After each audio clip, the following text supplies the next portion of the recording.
Plaga del Norte, Apocalipsis Zombie. Capítulo 7. El despertar del amanecer. La luz del día se filtró por la rampa del estacionamiento, tiñendo el cemento de un gris pálido y enfermizo. No era un amanecer radiante, era una advertencia. Edmundo fue el primero en ponerse en pie, sacudiendo el entumecimiento de sus piernas después de una noche de sueño intermitente en el asiento del coche. Edmundo. Arriba todos. Ferru, despierta. El sol ya salió, aunque no caliente nada. Edmundo golpeó suavemente el cristal del otro vehículo para sacar a sus amigos del letargo. El grupo se reunió en el centro del pasillo, moviéndose con la rigidez de quienes han dormido sobre metal y miedo. Abrieron un par de latas de conserva, repartiéndose el contenido con una disciplina casi militar. Ferrufino. Coman solo lo necesario. Tenemos que hacer que esto dure. No sabemos qué encontraremos en el centro de convenciones o si habrá suministros allí. Ferrufino tragó una cucharada de carne fría, sintiendo como el estómago se le encogía, más por los nervios que por el hambre. Luis. 5 listo. Las armas están revisadas. El revólver que le quitamos al viejo tiene las 5 balas. Es nuestro último recurso. Luis ajustó su palanca, comprobando que el peso en su cinturón fuera el correcto. Antes de cruzar el umbral hacia la superficie, Milton se detuvo, observando el vapor que salía de sus bocas. Su rostro, aunque más sereno que los días anteriores, reflejaba una preocupación técnica. Milton. Escuchen un segundo. Estuve pensando en lo que dijo la radio y en cómo se siente el aire hoy. El frío no es solo una molestia. Milton ajustó su bufanda, mirando a sus amigos con seriedad. A esta temperatura, y con la humedad que hay, el cuerpo humano puede resistir unas 4 a 6 horas de exposición directa antes de que la hipotermia empiece a afectar nuestras funciones motoras. Si el viento sube, ese tiempo se reduce a la mitad. Ferrufino. ¿Qué intentas decir, Milton? Preguntó Ferrufino, deteniéndose con la mano en el pomo de la puerta de salida. Milton. Digo que si nos quedamos quietos o si nos mojamos, estamos muertos. El virus ama el frío porque ralentiza nuestras reacciones mientras ellos, según la doctora Voss, parecen entrar en un estado de actividad frenética. Tenemos un reloj invisible sobre nuestras cabezas. Explicó Milton, señalando el cielo plomizo. Salieron al exterior. El frío era seco y cortante, pero aún soportable si se mantenían en movimiento. Avanzaron con cautela, rodeando coches calcinados y esquivando los escombros que alfombraban las aceras. Tras caminar unos 40 minutos, llegaron a las inmediaciones de lo que solía ser un hospital comunitario, ahora convertido en una zona de evacuación fallida. La escena era un monumento al caos. Había maletas abiertas con ropa desparramada, peluches solitarios que ahora parecían macabros bajo la escarcha, y cientos de zapatos perdidos. Los zapatos eran lo peor, indicaban a la gente que había sido arrastrada o que había tenido que correr hasta perderlos. Jairo. Miren eso, intentaron sacarlos a todos. Jairo se detuvo un segundo, observando una fila de camillas oxidadas en la acera. Evitó mirar directamente a los cuerpos que yacían envueltos en sábanas sucias, ahora congelados y rígidos. Edmundo. No solo lo intentaron, fracasaron estrepitosamente. Miren el suelo. Edmundo señaló con el pie una alfombra de casquillos de bala de calibre 5.56. El ejército estuvo aquí. Dispararon miles de rondas. No se retiraron por orden, se retiraron porque se quedaron sin munición o porque el lugar fue sobrepasado. El control se perdió hace mucho tiempo. Ferrufino. No se distraigan. Hay infectados cerca. Advirtió Ferrufino, señalando a varias figuras que se movían entre las ambulancias abandonadas. No eran hordas, sino grupos dispersos de 3 o 4. El grupo no se lanzó al ataque de forma imprudente. Se cubrieron tras los vehículos, comunicándose con señas. Cuando uno de los infectados se acercó demasiado, Ferrufino y Luis lo eliminaron con golpes precisos y silenciosos en el cráneo, evitando el uso de armas de fuego. Llevaban casi 2 horas de marcha cuando el silencio sepulcral de la ciudad fue desgarrado. De los disparos rebotó en las paredes de cristal de los edificios, distorsionando su origen. Eran ráfagas cortas y desesperadas. Ferrufino. Abajo. Al callejón, ahora. Ordenó Ferrufino, empujando a Milton y Edmundo hacia la sombra de una estrecha calle lateral. Se pegaron a los ladrillos húmedos, conteniendo la respiración. A través de la abertura del callejón, pudieron ver el destello de los disparos a unas 2 calles de distancia. Alguien estaba atrapado en un segundo piso, disparando hacia la calle contra una marea invisible de monstruos. Jairo. Son sobrevivientes, están peleando. Podemos.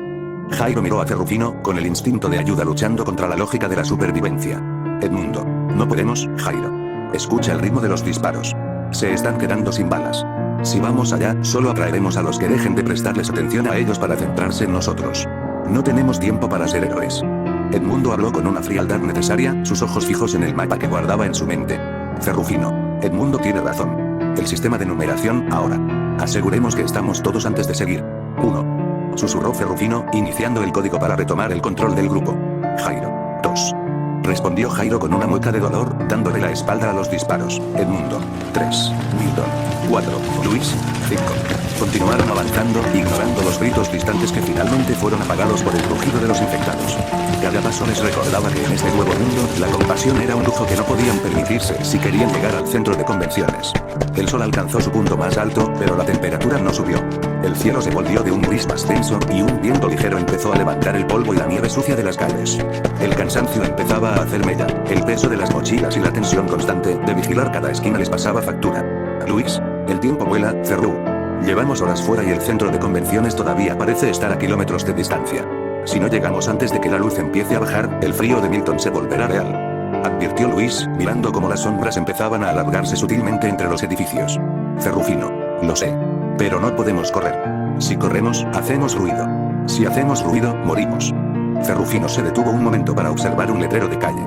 Estamos cerca del distrito financiero. El centro de convenciones debería estar tras esas 3 torres de allí. Avanzaron un bloque más, viendo cómo la presencia militar aumentaba en forma de barricadas derribadas y puestos de control desiertos. El ambiente se volvía cada vez más opresivo. El objetivo estaba cerca, pero la sensación de que estaban caminando hacia una trampa monumental crecía en el pecho de cada uno de ellos. Jairo. Ya casi llegamos. Lo presiento. Murmuró Jairo, apretando el mango de su bate, con la mirada fija en el horizonte de cemento y acero que se alzaba ante ellos. El grupo siguió adelante, moviéndose como una sola entidad, 5 sombras numeradas en una ciudad que ya no recordaba lo que era estar viva. El reloj de pulsera de Ferrufino marcaba las 3:30 p.m. El sol, una moneda de plata pálida, empezaba su descenso, arrojando sombras alargadas y deformes que jugaban con sus mentes. La fatiga era un peso físico, pero el miedo a la noche era un motor más potente. Milton. Estamos perdiendo luz. Si no llegamos en una hora, el frío nos detendrá antes que los infectados. Mis pulmones arden cada vez que inhalo. Se quejó Milton, ajustando su mochila por enésima vez. Ferrufino. Escuchen, estrategia nueva. Ferrufino los reunió tras los restos de un kiosco de periódicos. No más calles principales. Vamos a usar los interiores de las tiendas que tengan conexión trasera. Avanzaremos en zigzag. Si vemos a más de 3 juntos, rodeamos. No quiero peleas innecesarias. Luis, 5 de acuerdo. Pero Ferru, el aire está cambiando. ¿Escuchan eso? Luis inclinó la cabeza, agudizando el oído.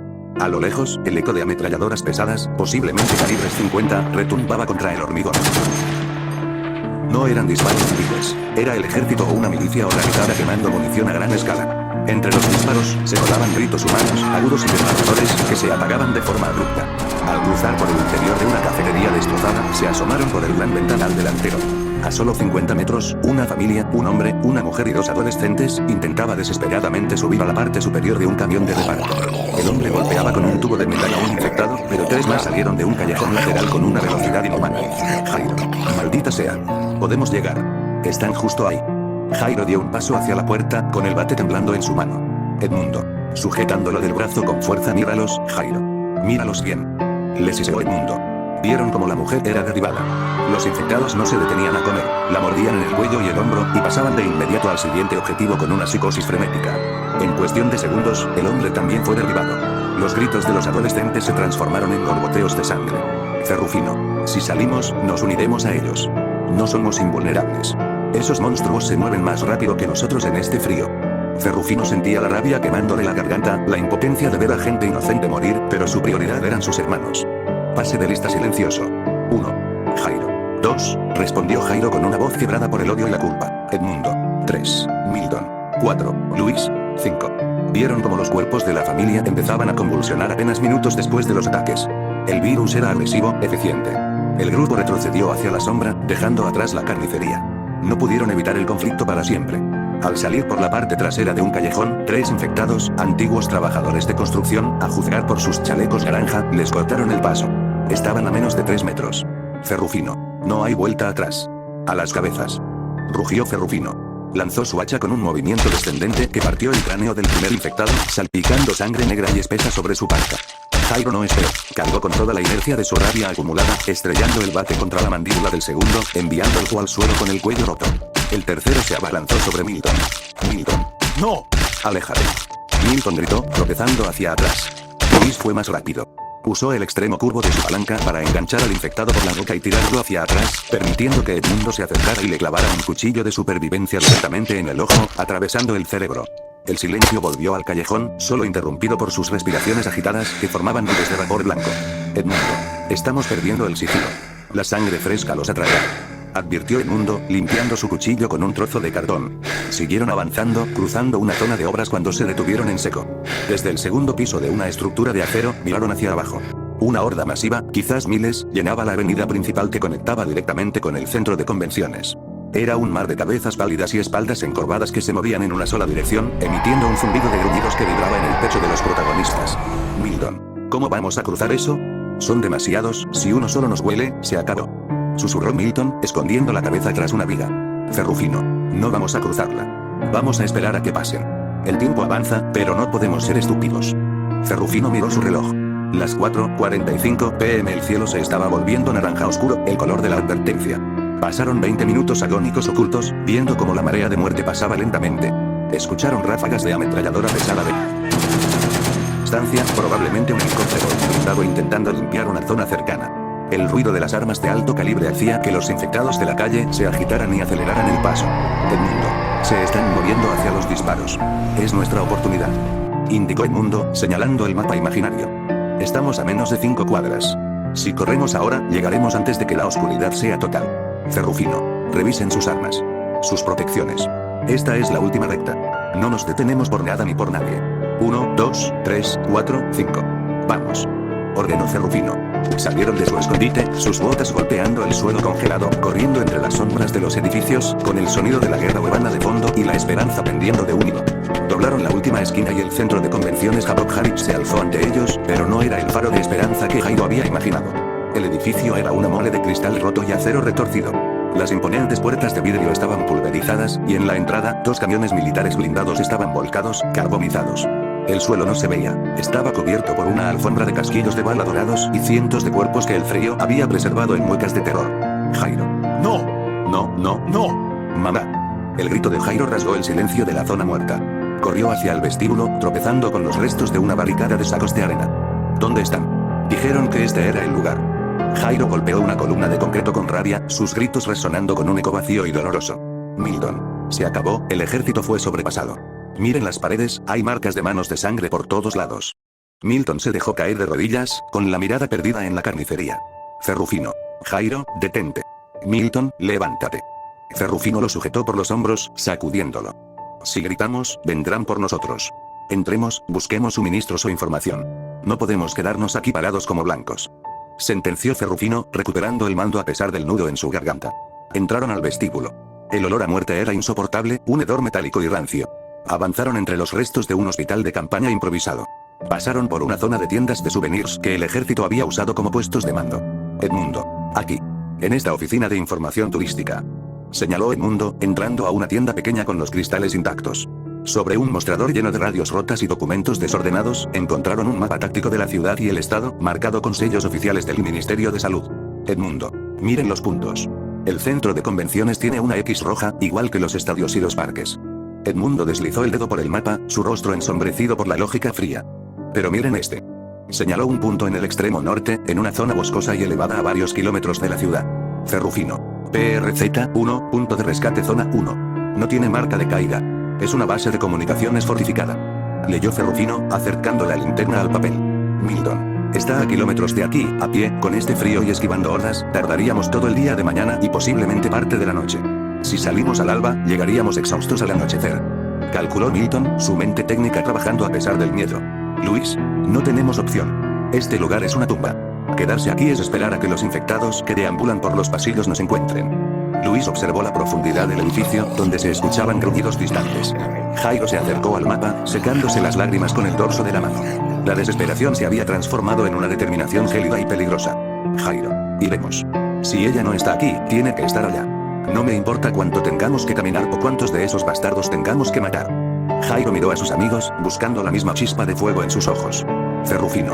Escuchen bien. Pasaremos la noche ocultos en este almacén trasero de la tienda. Bloquearemos la puerta. Comeremos lo último que nos queda y descansaremos por turnos. Mañana será el viaje más largo de nuestras vidas. Ferrufino guardó el mapa en su chaqueta. Se acomodaron en el suelo frío, rodeados de cadáveres y el eco de una ciudad que agonizaba. Sabían que el enfrentamiento con el vagabundo había sido suerte, pero el camino hacia el PRZ-1 requeriría mucho más que eso. Debían mantenerse vivos, atentos y, sobre todo, juntos. Fin del capítulo 7. Muchas gracias por escuchar, espero que te haya gustado, nos acercamos al último capítulo y final de temporada. Nos vemos hasta la próxima.